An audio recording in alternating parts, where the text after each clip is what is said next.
In this tutorial, I want to describe a nice method how we can visualize some data, and I will use the method of a box and whisker plot. And we will also discuss how we can find whether our data actually contain some outliers, some measurements where we think they don't follow the trend. So here are our measurements. This might be a biomarker, for example, concentration in, let's say, micromolar or something like that. And we want to visualize these data. So the first thing that we can do is we just simply check how many data have we got. And in Excel, this is very easy. We can just simply count the data.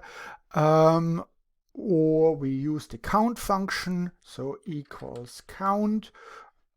When I'm too lazy to count the data, so I just simply highlight the cells like that with the left mouse button, close the bracket, and I find I've got 9 data points. Okay, so the next thing that we could do is we order the data from smallest to largest. So I've highlighted the cells, and now I go to this A to Z, sort and filter the cells, click on it, and sort from smallest to largest. So I already can see that the smallest number is 8.6, the largest is 52.1, and there is something in between. Now, how can we nicely visualize the data? I very often like to see what the data look like on a just simple number line that we have used, in primary school.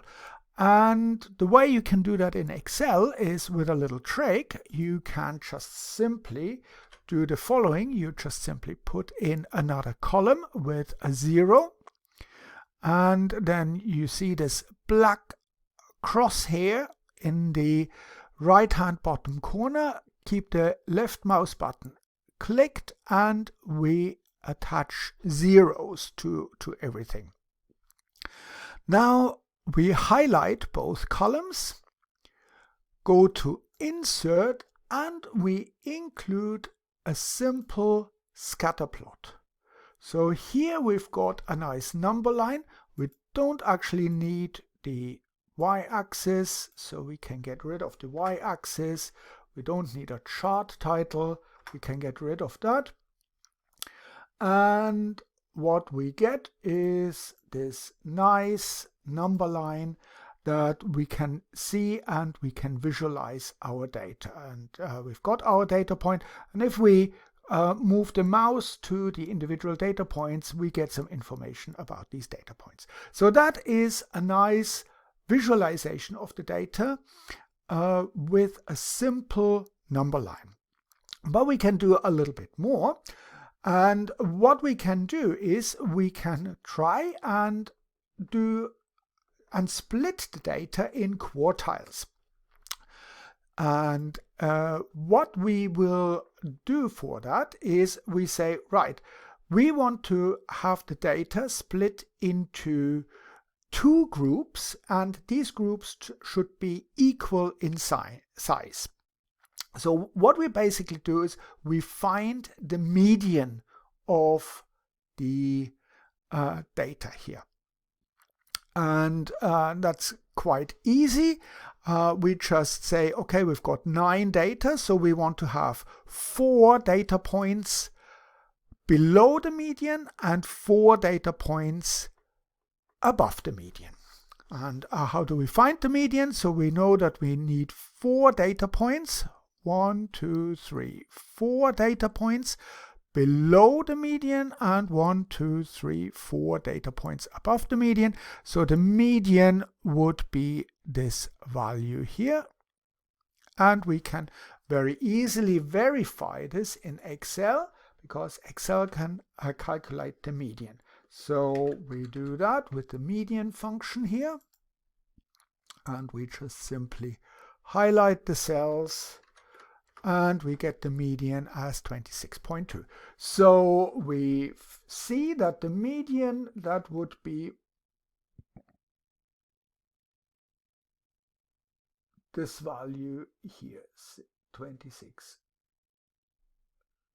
So it would be somewhere in here between 26.2. So here would be our median. And of course, we can also now find the median of the data in here that are below the median. And what we can do is try to figure out what is the median of these data. And again, we can do that with the median function equals median. And we just simply take the data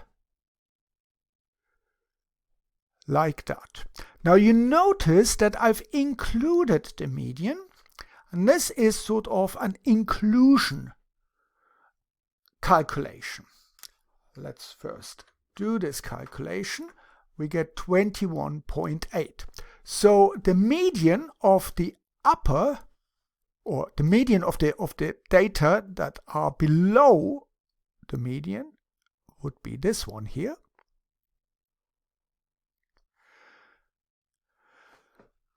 And we included the median here. So including this value for the calculation of this median for the lower data.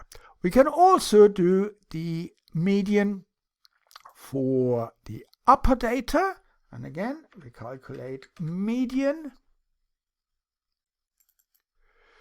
and again I include the median of the whole data.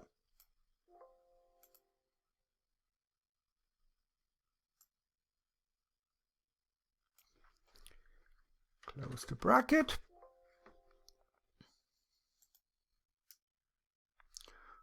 And I had a little mistake here by adding another bracket, which should not be in here. Let's do this again. Median of the data and including the median, and I get 29.2. So this would be the median of the upper numbers of the data. There are programs out there where in this median calculation, this median is not included. These are excluding medians, but it's more common now for statistical software to use this including function. So I always do that as a routine. I do the inclusion function. Now we've got some data here. So we've got 21.8. That would be the median of the lower part. And we've got 29.2. That would be the median of the upper numbers. These medians also have specific names. This median here is called the first quartile.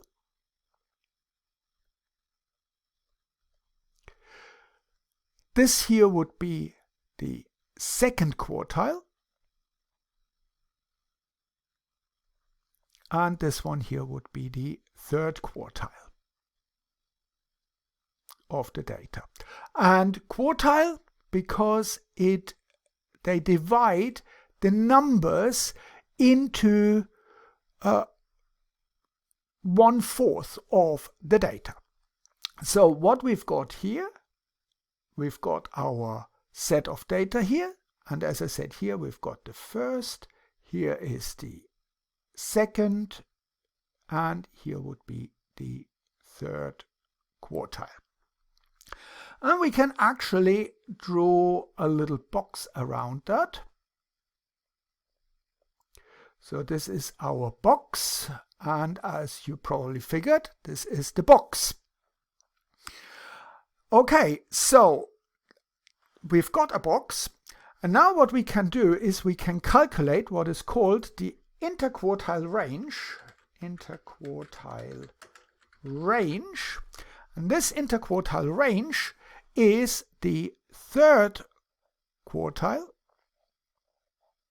minus the first quartile. So in our case here, the IQR, that is a common abbreviation, would be the third quartile minus the first quartile. And that is 7.4.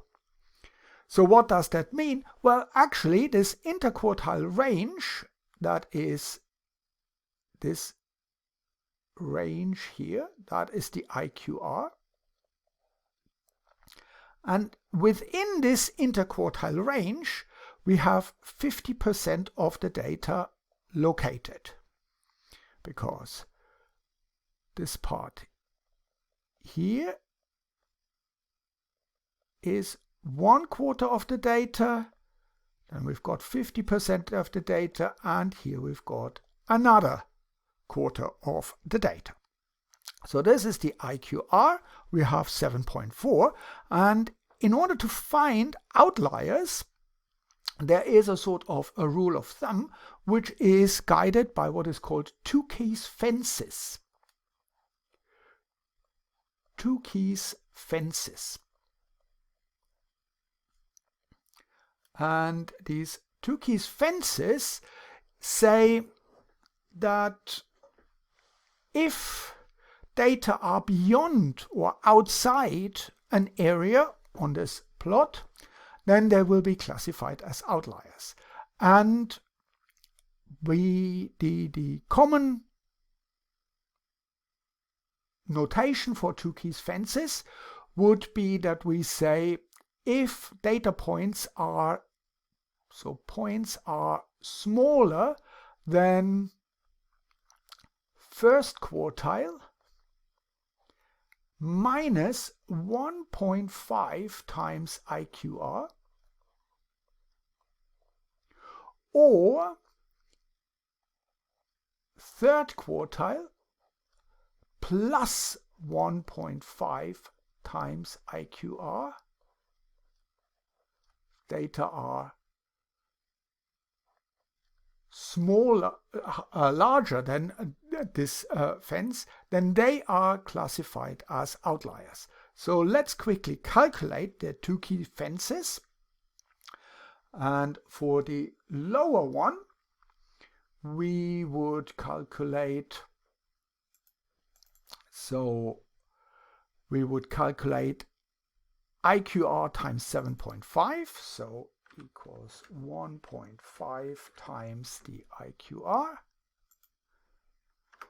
so 11.1 times. So we would calculate for the lower fence, it would be 21.8, that's our first quartile, minus the 1.5, and the third quartile, that's this value that we calculated, plus this 1.5 times IQR. So these numbers here, 10.7 and 40.3, these denote our two-key fences. Anything smaller than 10.7 would be an outlier, and anything larger than 40.3 is also an outlier. So if we look at our number line, we find that 10.7, that would be probably around here. So any numbers smaller than 10.7 would be an outlier. So that would be an outlier. And anything larger than 40.3, that would also be an outlier. So we've got two outliers here. And what we do see is that this data point here, that is still within the region. So that's beyond, or that's within the two key fences. So we would draw our whiskers like this. And the same is true for this one here, for this point. So we would draw the whiskers like that. So this would be our box and whisker plot. And we identified these two outliers because they are 1.5 times IQR smaller than the first quartile, or 1.5 times the interquartile range larger than the third quartile. So I hope this makes sense, and thank you very much for watching.